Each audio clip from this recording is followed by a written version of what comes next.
Hi and welcome to this Chaturanga tutorial. We are going to break down this movement step by step, have a little look at the technicalities of it, and hopefully it will increase your confidence to just copy paste it into your yoga practice.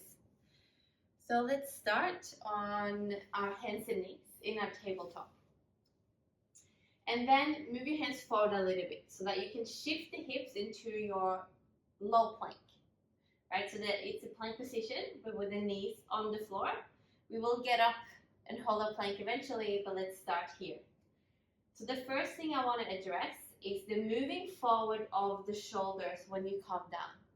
Okay, so the shoulders wants to move past the fingertips, so that when we bend the elbows back in space, we can land in a position that makes it easy for us to come up into our upward facing dog. Yeah, where we lift the thighs off the floor, shoulders back and down, and then a long neck, pushing the tops of the feet to the floor here. What happens if I don't move forward is that I won't be able to smoothly get into my upward facing dog. So have a look at that. I'm in my plank. I go down without moving forward. My hands are all the way up here, and they're too far away for me to be able to lift my thighs off the floor because I have no support. We want as much as possible to land with the shoulder joint stacked right on top of the wrist joint.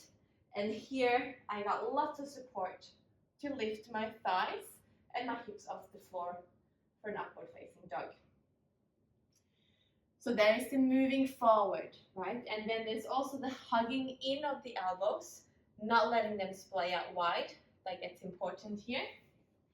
So as we come down, we want to, as I said, move forward, but also hug the elbows back, not letting them splay out to the side here in this position.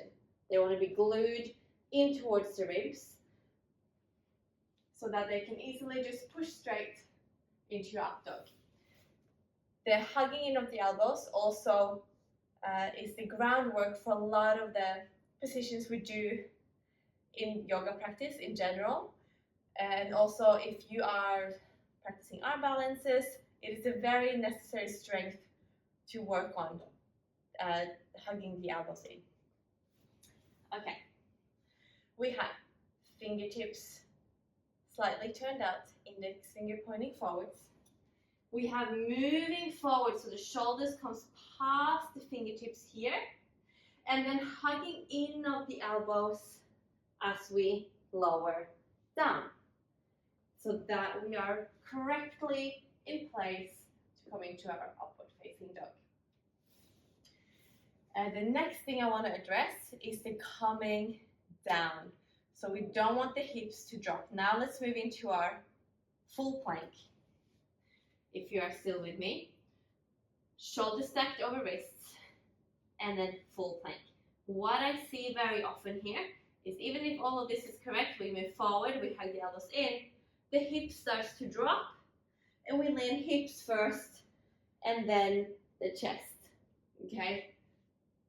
And then upward facing dog or cobra.